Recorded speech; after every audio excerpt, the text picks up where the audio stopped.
تصور يا نهار اسود. اوبا اوه اوه اوه اوبا اوه. في تمرد بيحصل جوه روسيا، وحتى السياسيين الروس بقوا بيحذروا علنا من اللي جاي. لسه شايفين واحد من أوضح التحذيرات لحد دلوقتي، وجاي من كبير الاقتصاديين في واحد من أكبر البنوك في روسيا. تخيل إيه الراجل ده كان بيشتغل مع بوتين قبل كده، وكان بينصحه في الأمور الاقتصادية، ودلوقتي هو بيتوقع سقوط نظامه وموت بوتين شخصيا. يبدو أن التحذير ده وجع بوتين فعلا، لأن حد من الكرملين اتصل بالبنك بنفسه وطلب أن الراجل ده يتفصل، وتاني يوم كان اختفى. دلوقتي ولسوء حظ فلاديمير الاقتصادي ده ما كانش لوحده. عندنا استراتيجيين سياسيين روس تانيين ومحللين عسكريين كلهم بينادوا بنفس الحاجة. ملايين الروس مش عايزين الحرب دي تكمل. وفي الوقت اللي بوتين بيتعامل مع كل ده، أوكرانيا ضربت موسكو بهجوم تاني أدى لانقطاع الكهرباء يوم كامل في العاصمة الروسية. نخبة موسكو قاعدين في الضلمة عشان روسيا معرفتش توقف الطيارات المسيرة اللي أوكرانيا أطلقتها. فخلينا ندخل في كل ده ونبدأ طبعا بأكبر خبر. التحذير جاي من راجل كانوا قريب جدا من بوتين. اسم الراجل ده أندري كلوبياك، وكان جزء من فريق الاقتصاد لروسيا من 2008 ل 2014، وكان نائب وزير التنمية الاقتصادية. بعد كده بقى كبير الاقتصاديين في أكبر بنك حكومي اسمه VEB. ده بنك التنمية الحكومي في روسيا، وهو المؤسسة الحكومية الرئيسية اللي بتمول مشاريع البنية التحتية والصناعية الكبيرة في البلد. هو بقاله 12 سنة في المنصب ده ككبير الاقتصاديين، ودلوقتي للأسف شكله ونصايحه ما بقتش مطلوبة، عشان هو بيقول حاجات بتخلي بوتين يخاف. دلوقتي هنتكلم عن توقعه بالظبط كمان شوية، بس دي أهم نقطة. حتى أوكرانيا فاهمة اللي كبير الاقتصاديين ده بيقوله. أوكرانيا عارفة إن بوتين هيوقف الحرب دي، بس لما تكلفة استمرار الحرب تبقى كبيرة عليه شخصياً، ولما منصبه نفسه يبقى مهدد بسبب استمرار الحرب. وده اللي وزير الدفاع السابق لأوكرانيا أكد عليها علناً لسه قريب. اسمع المقطع القصير ده. أنا شايف إننا هنقدر نوقف الروس بقوتنا وتنظيمنا وبالأساليب غير التقليدية وبشراكتنا مع الدول الغربية. إعداد الترجمة النصية أوليا شور. الحرب هتبقى بلا معنى بالنسبة للروس، مش هيقدروا يحققوا أي حاجة استراتيجية، وكل يوم الحرب بتستمر فيه هيكون خطر جدا عليهم، وممكن توصل لحد الانهيار والأزمة الكبيرة. في اللحظة اللي فيها بوتين، أو بالأصح مش بوتين، الحكومة الروسية هتفهم إن فيه تهديد وجودي، وهيوقفوا من غير ما يحققوا أي ميزة استراتيجية، من غير ما يحققوا أي هدف استراتيجي من أهدافهم. وبعد كده هيبقى فيه وقف إطلاق نار والسلام في أوكرانيا. ده اللي مستنينا. بس قبل كده طبعاً هيبقى عندنا جحيم وأوقات صعبة وتحديات كتير وتغييرات كتير، بس في الآخر وبفضل الشعب الأوكراني الحكيم والشجاع هنقدر نحقق كل ده. إحنا هنقدر نحصل على كل ده؟ ده بالظبط اللي أندري بيتوقعه فعلا. هو بيقول لو بوتين، أو يعني لو روسيا كملت في الطريق اللي ماشية فيه، روسيا هتخسر، وده ممكن يؤدي لأزمة اجتماعية كبيرة جدا.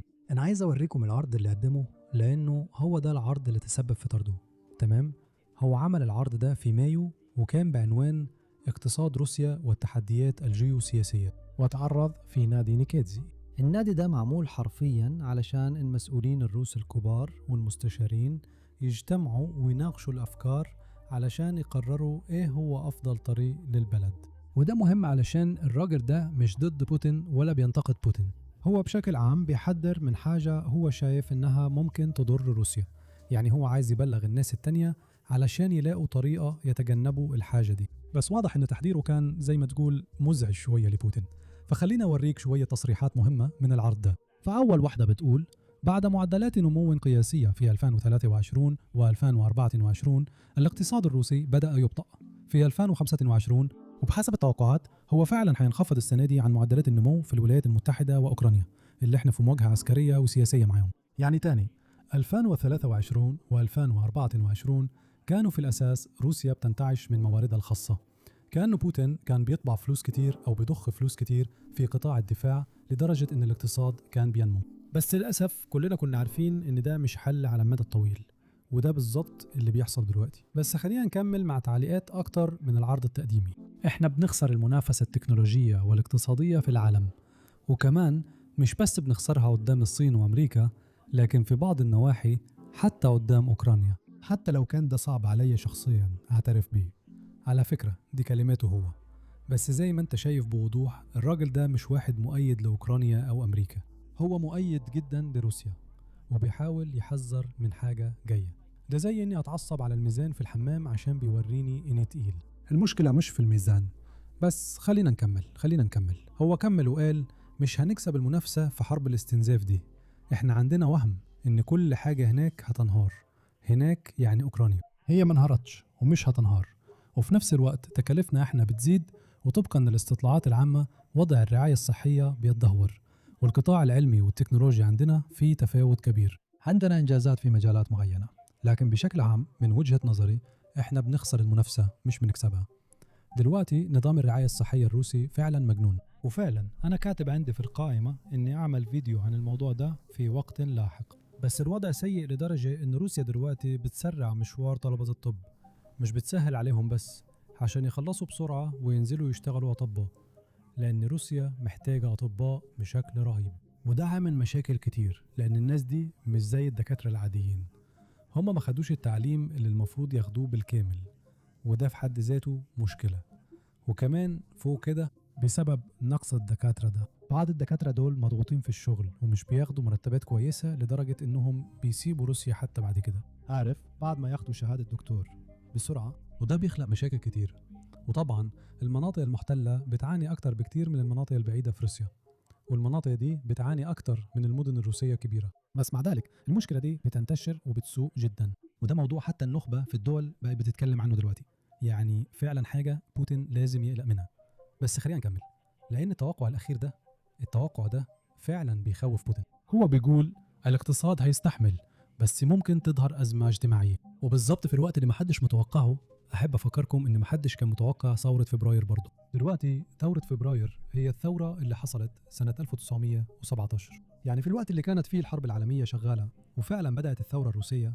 كتير من الناس متفقين إن دي كانت أول ثورة أشعلت الثورة الروسية، ثورة البلاشفة. ودي في الأساس زي ما أنت عارف هي اللي أنشأت الاتحاد السوفيتي وحولت روسيا لدولة شيوعية. لكن الأهم بالنسبة لبوتين بعد الثورة الروسية، القيصر الروسي نيكولا الثاني أظن بعد ثورة فبراير على طول تنازل عن العرش في مارس، وبعدين أظن كلكم عارفين إيه اللي حصل بعد سنة. هو وعائلته اتقتلوا بالرصاص على إيد البلاشفة بعد سنة واحدة بس. فهو بيقارن الوضع الحالي باللي حصل في روسيا سنة 1917، ثورة فبراير، واللي ممكن تؤدي لانهيار كامل لروسيا. دلوقتي هو فعلا بيقول إنه مش بيتوقع انهيار روسيا، لكن بيتوقع حاجات فعلا مقلقة. فبص على آخر توقع قاله في العرض ده، هو بيقول أنا مؤمن إن روسيا مش هتتفكك، لكن أنا تقريبا متأكد إننا هنوصل لأزمة اجتماعية.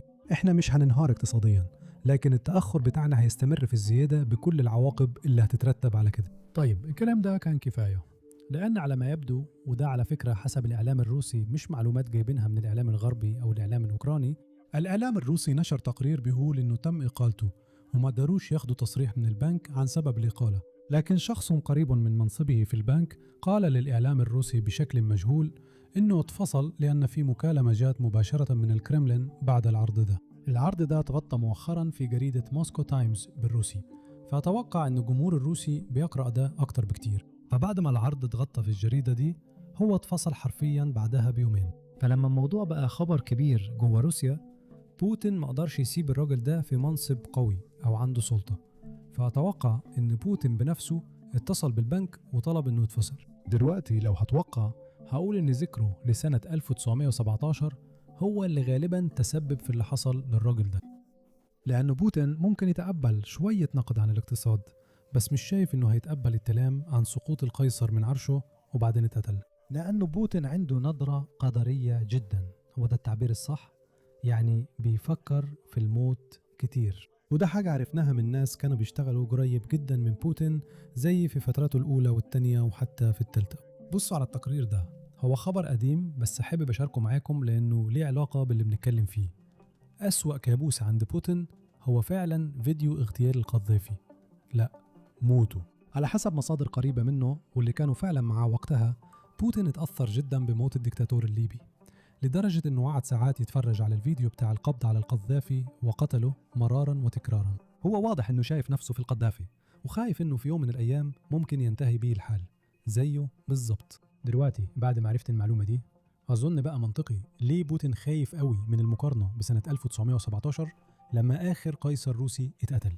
يمكن تاني ده مجرد رأي أو نظرية بطرحها، لأن الموضوع ده كان كبير لما اتكشف. ناس كتير اتكلمت عن إن بوتين كان مهووس فعلا باللي حصل في ليبيا، وفوق كده أظن إن كتير من قراراته كان هدفها يتجنب اللي حصل في ليبيا يحصل في روسيا، فهو ما كانش عايز ربيع عربي أو حاجة شبه كده.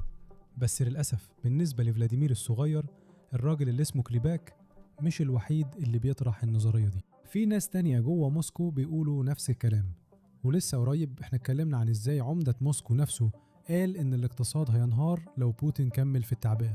اسمع المقطع القصير ده لان عايز اوضح ان الخبر ده فعلا بقى خبر كبير جوه روسيا. احنا دايما بنسمع الكلام ده. إحنا دايماً بنسمع كلام عن ضرورة تعبئة كل حاجة وتحويل الاقتصاد كله لحالة حرب وكده. بس الاقتصاد الحديث منظم بطريقة مختلفة. لو مفيش اقتصاد وقت السلم، لو مفيش ضرائب ولا دخل شخصي والوضع السياسي مختلف تماماً، مش هننجح في الحرب. خلي بالك كان في شائعات عن الراجل ده العمدة ده انه هيبقى اللي بعد بوتين. كانوا متوقعين انه هيبقى الرئيس الجاي او الشخص اللي هيمسك السلطة بعده، يعني واضح انه شخص قوي. وبرضه هو مش بيهاجم بوتين بشكل مباشر، هو حتى مش بيهاجم الحرب نفسها، هو بس بيقول انه لو عملنا تعبئة هنخسر الحرب. يعني هو بينتقد قرار ممكن بوتين ياخده قريب جدا. ودلوقتي بعد ما العمدة اتكلم عن الموضوع ده بقينا نلاقي مدونين حرب تانيين بيتكلموا عن نفس الحاجة. اسمع كده. تصريح عمدة موسكو. تصريح عمدة موسكو سيرجي سوبيانين إن عسكرة الاقتصاد ممكن تقتل البلد، محتاج يتراجع كويس وفي سياقه. هو فعلاً المقصود إيه؟ إحنا فاهمين إن الوقت واستنزاف الموارد اللي بتتصرف على الحرب بقوا هم العوامل الرئيسية. بمعنى تاني، إطالة أمد الحرب يعني تضييق الخناق على كيان الدولة الروسية أكتر وأكتر. غير كده كمان التأثير على المجال الاجتماعي والحاجات التانية. وبعدين عندنا محلل سياسي روسي تاني بيتكلم عن ان في ملايين الروس اللي مش بيعبروا عن رأيهم لكنهم ضد الحرب. بص على التصريح ده، اسم المعلق شاداف، وبيقول: طرح يابلوكو بتبرز الفكرة الأساسية إن السلام أحسن من الحرب. يابلوكو دي حاجة اتكلمنا عنها قريب برضو، هي الحزب الوحيد ضد الحرب في روسيا، واللي دلوقتي اتمنع من الترشح في الانتخابات اللي هتحصل في سبتمبر. وكمان على فكرة في سياسيين بيتسجنوا ل10 سنين لمجرد إنهم ضد الحرب. الموضوع ده هنتكلم عنه بعدين في الفيديو لأنه هيكون أوضح وقتها، بس لازم تفضل فاكر النقطة دي. بس يلا نكمل مع التصريح ده. السلام أحسن من الحرب دي فكرة عليها تأييد أكبر بكتير من مجرد حزب صغير أو هامشي. حتى وسط الناخبين المخلصين والمطيعين لحزب روسيا الموحدة في ملايين من الرجالة، ملايين من الناس، أظن ده اللي يقصده، من الجنسين بيسألوا في سرهم إمتى ده هينتهي، خلاص كفاية، لازم نتفاوض. إحنا كنا بنخبط في بعض زي الخرفان وسفكنا دم كتير من غير سبب مقنع. إحنا محتاجين سلام، محتاجين مفاوضات، محتاجين دبلوماسية. كفاية قتل في بعض ونهدم اللي اتبنى في عقود عشان خاطر مالدياك توماشكا. تاني أنا قادر أخمن بحذر إن ده تقريبا رأي لو مش الأغلبية فعلى الأقل جزء كبير جدا من المجتمع. دلوقتي ماليان تومايتيكا هي مدينة روسيا بتحارب عشان تسيطر عليها بقالها فترة طويلة، وهي مدينة عادية جدا بس بقت ميم جوه روسيا، والناس بتهزر وبتسأل ليه إحنا محتاجين ماليان تومايتيكا؟ هنضحي بمليون واحد تانيين بس عشان نسيطر على المدينة الصغيرة دي؟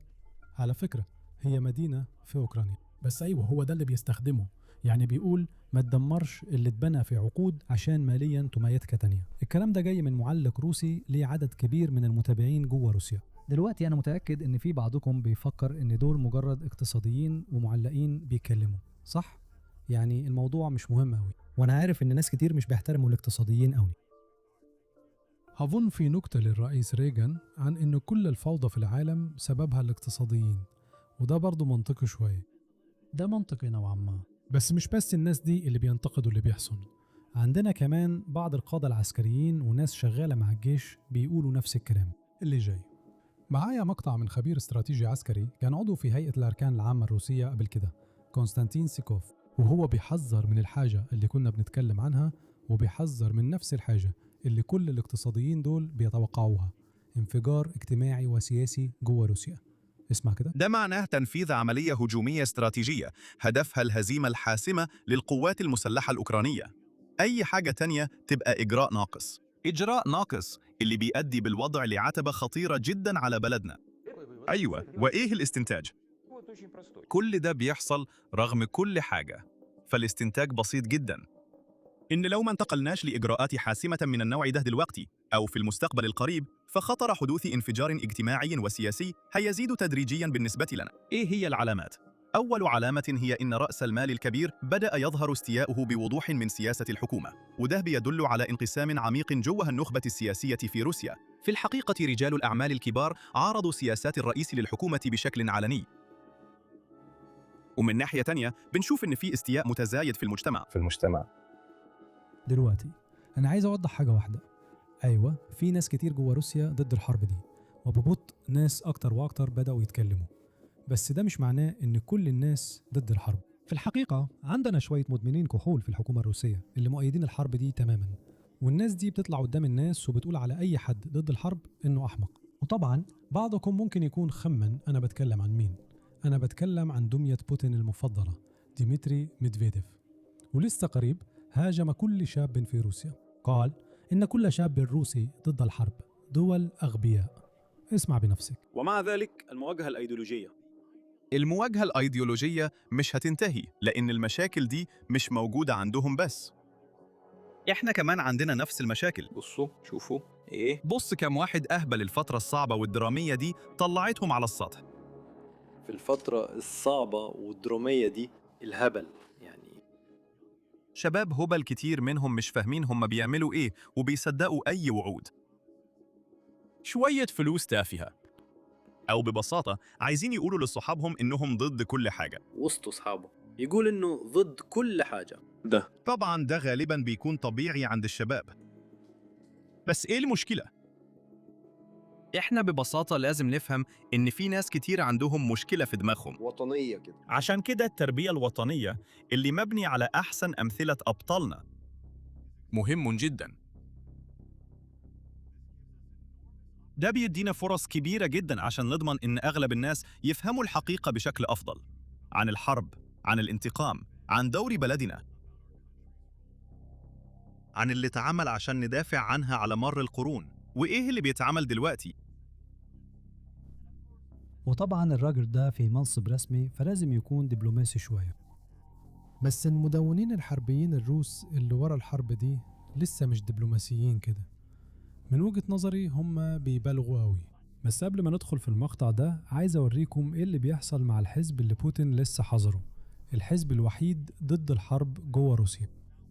احنا كنا اتكلمنا في الفيديو اللي فات عن الحزب ده، وانهم اتمنعوا من الترشح في الانتخابات اللي جاية بسبب انتهاك حقوق النشر وحاجات زي كده. ده العذر اللي بوتين بيستخدمه عشان يبعد خصومه، لكن للأسف عدد المؤيدين فعلا زاد. الحزب بقى أكتر شعبية عشان بوتين كان بيحاول يقفله. أظن ده اسمه إيه؟ مش تأثير دانينج-كروجر، هو زي تأثير على الإنترنت، لما تحاول تمنعه فيبقى أكتر شهرة، أنت كده بتلفت الانتباه ليه أكتر. فعشان كده اللي بوتين بيعمله دلوقتي إنه بيسجن واحد من القادة ورا الحزب ده، وهو اتسجن عشان نشر معلومات مضللة عن الجيش الروسي. اتسجن أكتر من 11 سنة لمجرد إنه ضد الحرب. الحزب الوحيد ضد الحرب في روسيا، واللي واضح إن عنده دعم أكبر بكتير من اللي قلت عليه في الفيديو اللي فات لما اتكلمنا عن الحزب ده. من حوالي أسبوع قلت إن عندهم تقريبا 3% دعم. ده مش صحيح فعلا، أظن دلوقتي عندهم أكتر من 10% دعم حسب استطلاعات الرأي الروسية. يعني دي استطلاعات بوتين ممكن يزورها لو عايز. وحسب الاستطلاعات دي الحزب بينمو. وطبعا بره المحكمة العليا اللي اتخذ فيها قرار، في شباب روس بيروحوا كل يوم وبيحتجوا، وهناك بيتم القبض عليهم. فالشباب الروسي واضح انه مش مع الحرب دي، هم ضدها جدا، وضد ان بوتين يمنع الاحزاب لمجرد ان الاحزاب دي ضد الحرب. ودلوقتي عندنا مدونين حرب روسيين بيحاولوا يدخلوا في الموضوع ده، وبيقولوا اي حد في روسيا حتى لو كان شاب ضد الحرب دي لازم يطرد من البلد. اسمعوا المقطع ده. الأوغاد دول بيكتبوا إنه لأول مرة من 5 سنين المواطنين الروس عندهم فرصة حقيقية يصوتوا للسلام والحرية، ويطالبوا بشكل قانوني وآمن باتفاق لوقف إطلاق النار. يا أوغاد ويا حثالة، شكراً لكل واحد بيؤمن فيكم يا أوغاد. هم بيؤمنوا بمستقبل سلمي وحر لروسيا. هيبقى كده لما نكسب وهنرميك بره من هنا، وعشان كده بنطلب منك تنضم لينا ونشتغل مع بعض. الكلام ده مكتوب بواسطة نيكولاي ريباكوف رئيس حزب يابلوكو اللي لسبب ما لسه مش في السجن. ليه ما حبسوش الوغد ده لحد دلوقتي؟ ليه لسه مش ورا القضبان؟ يا جماعة منحطة فعلا.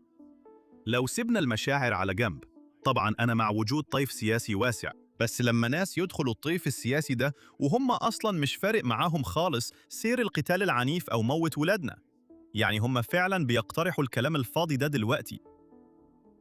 اتفاقيات سلام من نوع ما. لا، رئيسنا كمان بيقترح اتفاقيات سلام. رئيسنا جاهز للتفاوض بس بشرط واحد: نزع السلاح، إزالة النازية، اللغة الروسية، استعادة وضع الكنيسة الأرثوذكسية الروسية، دونيتسك ولوهانسك يكونوا بالكامل تبعنا، زابوروجيا، منطقة خرسون. كل الأوغاد دول يلا اطلعوا من هناك، رجعوا لنا كل أراضينا. هنشوف مش مدونة. ساعتها هنشوف وضع غير منحاز والبحر الأسود حر. هنشوف دول محتاجين حاجة تانية. الناس دي عايزين حاجة تانية، هم عايزين البلد نفسها تبطل، وهم مكملين. اللي بيعملوه دلوقتي هقولك هم بيعملوا إيه. ده اسمه سونداج.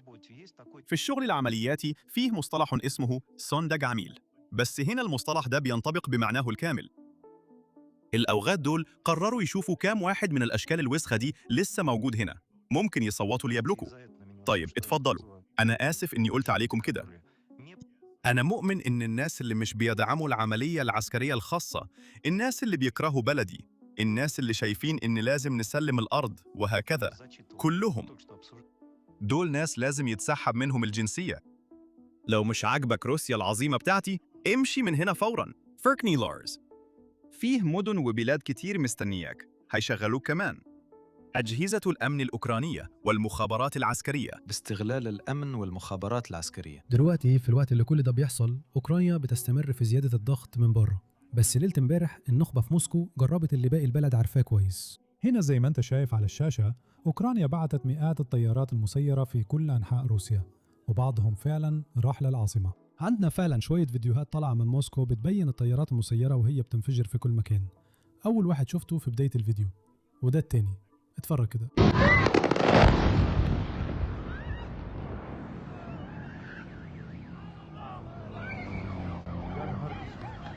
ايه اللي بيحصل؟ هو ده يوم القيامة ولا ايه؟ يزريات.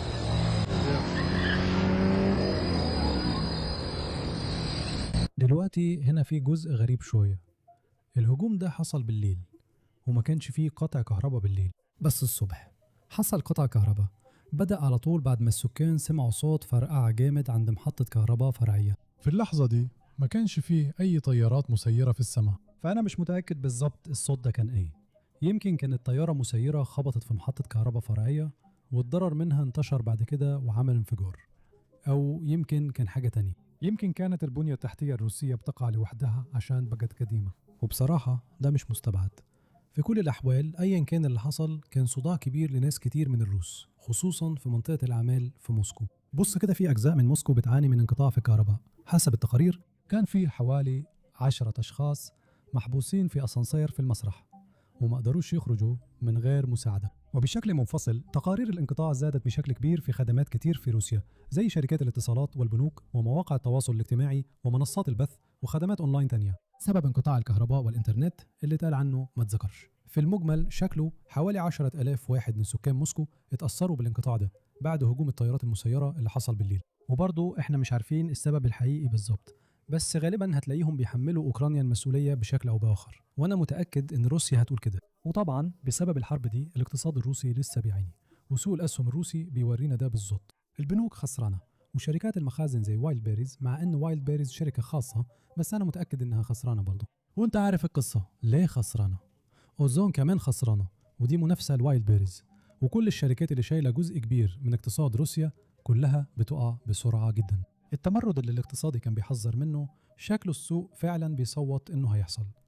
دلوقتي أنا عايز أوريك مقطع مثير للاهتمام لقيته قريب. عندنا متطوع أمريكي موجود في أوكرانيا وبيحارب لصالح أوكرانيا. وأنا عايز أوضح قبل ما أوريك المقطع ده، هو مش جندي رسمي، هو مجرد متطوع بيدعم حق أوكرانيا في تقرير مصيرها ورايح هناك وبيساعد. دلوقتي هو شارك مؤخرا تجربته كانت عاملة ازاي وهو بيحارب مع أوكرانيا، وازاي كان بيحارب لصالح أوكرانيا، فاسمعوا معايا. كارل ساينز جاير من ممفيس تينيسي الولايات المتحدة الأمريكية، وأنا هنا علشان أساعد الشعب الأوكراني بأي طريقة نقدر عليها. روسيا غزت وبيقتلوا الستات والأطفال، العالم مش بيعمل أي حاجة بخصوص ده. السياسيين بيتكلموا وأوكرانيا محتاجة رجالة أفعال. الناس هنا بيعانوا أكتر من الجنود الأمريكان. الحرب هنا أصعب بكتير على الشعب الأوكراني من اللي شفت الحروب الأمريكية بتعمله في الشعب الأمريكي. الموضوع مختلف تماماً. أمريكا معاها فلوس كتير تقدر تصرفها على التدريب، أوكرانيا لا. عشان كده أوكرانيا لازم تكون ذكية جداً عشان تعرف إزاي تجيب ناس عمرهم ما توقعوا يكونوا جنود وتحولهم لمحاربين. بصراحة أحسن تجربة عشتها كانت لما دخلت اختبار الكوماندوز مع الكتيبة 25. كان عندنا اختبار لمدة 10 أيام، صعب جداً جداً عشان نقبل في الكتيبة 25 كأجانب، وفعلاً تعبونا جداً. ولما وصلنا بايسافيب كنا مستعدين لأي حاجة عندهم، وفهمنا فعلاً الواقع اللي أوكرانيا بتواجهه. كنت قلقان من العيشة والشغل جنب الشباب اللي تم تجنيدهم، عارف إن كتير منهم مش مبسوطين، عارف إن كتير منهم غضبانين، بس ما لقيتش غير الكرم، وما لقيتش غير السخاء، وما لقيتش غير الصداقة من الشعب الأوكراني. حتى في الوقت الصعب ده عمرهم ما بطلوا يبتسموا، دايماً بيعرضوا عليا أكل. عمري ما أكلت حلويات كتير كده في حياتي، وهم بيخلوا الوقت الصعب ده يبقى ألطف بكتير. شرف ليا إني أشتغل جنب الأوكرانيين. عارف أكتر حاجة صدمتني في القصة دي إن أوكرانيا لسه عاملة أكبر هجوم مضاد ليها من سنة 2023. الهجوم ده قضى تقريبا على كل المكاسب اللي روسيا حققتها السنة دي، وفي نفس الوقت خسروا مئات الآلاف من الجنود، بس ولا وسيلة إعلامية كبيرة بتتكلم عن الموضوع ده فعلا، ومش فارق هتبص لأنهي طرف. نيويورك تايمز مش بتغطي الخبر ده، أو على الأقل لحد دلوقتي. وول ستريت جورنال برضه مش بتتكلم عنه. وطبعا عندنا الطرف الثاني، عندنا آلة الدعاية الروسية اللي بتصرف مليارات الدولارات كل سنة علشان تنشر الأكاذيب اللي بوتين عايز الكل يصدقها. وده بالظبط السبب اللي بيخلينا نعمل اللي بنعمله، علشان نكشف الحقيقة عن شجاعة الأوكرانيين ونواجه الدعاية الروسية. دلوقتي هعترف، احنا ما عندناش مليارات الدولارات زي فلاديمير بوتين، بس معانا انتوا. مؤخرا أطلقنا بيزكس انسايدر، دي طريقة تقدروا تدعمونا بيها وتحصلوا في المقابل على تغطية إضافية. تقدروا تبقوا أعضاء دلوقتي حالا بالضغط على زر الانضمام تحت، أو بالدخول على basicsinsider.com. دلوقتي خليني أقولك إيه اللي هتاخده لما تبقى عضو، لأن الموضوع مش مجرد صدقة. لو بقيت عضو هتحصل على فيديوهات حصرية بنرفعها كل يوم ومش بتظهر هنا على يوتيوب. بندخل أكتر في تفاصيل القصص اللي بنغطيها، وبنقضي وقت أكتر في تفاصيل مش بنلحق نحطها في الفيديوهات دي. وطبعا أحسن حاجة في الموضوع إننا بنجيب عسكريين سابقين أصحاب خبرة زي تشاك فار علشان يحللوا لقطات الجبهة ويشرحوا إيه اللي بيحصل فعلا، ويفرقوا بين الحقائق والدعاية. دي فعلا تغطيتنا الممتدة من غير رقابة للناس اللي عايزين يفهموا الصراعات دي بعيدا عن العناوين الرئيسية. وطبعا بصراحة اشتراكك بيساعدنا بشكل كبير جدا. الحقيقة ان خوارزمية يوتيوب بتتغير باستمرار، ايرادات الاعلانات بتزيد يوم وتنقص اليوم اللي بعده، الفيديوهات ممكن تتوصل للناس الاسبوع ده وممكن ما تتوصلش الاسبوع الجاي بسبب حاجة وإنها. عشان كده بناء مجتمع من الأعضاء معناه إننا نقدر نكمل ننتج تغطية مستقلة من غير ما نعتمد بشكل كامل على خوارزمية قوية. فلو بتحب التحليل المتعمق وكمان تساعدنا نكمل في الشغل ده، تقدر تبقى عضو بالضغط على زر الانضمام تحت، أو من خلال الدخول على بيسكس انسايدر. هنكون مبسوطين بانضمامك لينا. وأحلى حاجة، هنا جزء من الفيديو الحصري بتاعنا اللي فيه تشاك فار بيعمل تحليلاته المعتادة. اسمع كده. ده بس بيورينا اللي حصل بعد ما واحدة من منشآت والبيريز اتضربت. عارف ايه المثير في الموضوع ده؟ الكل هيفكر يعني بص، هم ولعوا شوية ايفونات وسكيت بوردت وتيشرتات مكتوب عليها انا بحب بوتين، بس المكان ده كان من النوع اللي ممكن تشتري منه 30 كيلو متر من كابلات الفايبر اوبتيك في حاوية ديناميكية هوائية تقدر تركبها على الدرون بتاعك. هنا كان ممكن تشتري مناظير حرارية للبنادق، تقدر تشتري أجهزة رؤية ليلية، دروع واقية وخوذات باليستية. والحاجة التانية، الهجمات دي مش بس على البضائع، صح؟ انت شايف مركز توزيع مدمر تماما، صح؟ كل الكمبيوترات ومسؤولي اللوجستيات والتخطيط. عارف يعني انت بتضرب الحاجات اللي بتخلي شبكة توزيع أمازون تشتغل. وايلد بيريز دي يعني هي أمازون بتاعت بوتين. لازم تفكر لو الحاجات دي ما كانتش مترصوصة جنب بعضها كده ما كانتش هتولع بالطريقة دي. ايوه، وبصراحه انا مش خبير في الحرائق، بس عندك بلاستيكات والكترونيات واكيد بطاريات ليثيوم كتير. يعني زي ما بنقول في قوات النافي سيلز، ده هدف بيولع لوحده، يعني لو ضربته هيولع في نفسه، وجات في ناس يستاهلوا ده فعلا. فاستنى تأخيرات. لو طلبتي حاجة لعيد الكريسماس من وايلد بيريز، بص هشوفك في عيد الفصح الجاي. ولسه كمان قروا قانون يا آدم إنهم مش مسؤولين عن أي ضرر من الطائرات المسيرة، وبدأوا أقروا القانون ده تقريبا قبل الهجمات دي بأسبوع. شفت ده، وكنت دايما بسمع الناس بتتكلم عن قد ايه وايلد بيريز مديونة للبنوك الروسية، عارف انهم مش هيقدروا يسددوا الفلوس دي. أيوة، عندي زميل في الكيبوس جيسون سمارت، وعارف هو بيتعمق جدا في الاقتصاد. بص هو معاه دكتوراه وأنا مجرد واحد ميداني، بس احنا عارفين العلاقة بين انهيار الائتمان وكده، وعارف ازاي كل ما شبكة وايلد بيريز دي بتكبر، عارف كل ما بتتآكل بتقدر تجيب فلوس أقل، وده معناه انها مش هتقدر تدفع، مش هتقدر تسدد ديونها وهكذا. فالموضوع كله مترابط جدا، وكل ده بيحصل في وقت سيء جدا لبوتين وروسيا. في تأثيرات كتير بتنعكس على الكل، يعني بتأثر على كل المواطنين، ولازم يكونوا بيروحوا لبوتين وبيقولوا له احنا مش هنتحمل ده أكتر من كده. بصراحة الشعب الروسي عنده قدرة هائلة على التحمل والمعاناة، هم متعودين على الخداع والنقص والتقنين والحاجات دي. عارف في سبتمبر الجاي في انتخابات لحزب روسيا الموحدة، عندهم 24%. لو عايز تتفرج على باقي الفيديو ده وفيديوهات تانية زيه، ممكن تروح لبيزكس انسايدر أو تدوس على زرار الانضمام تحت.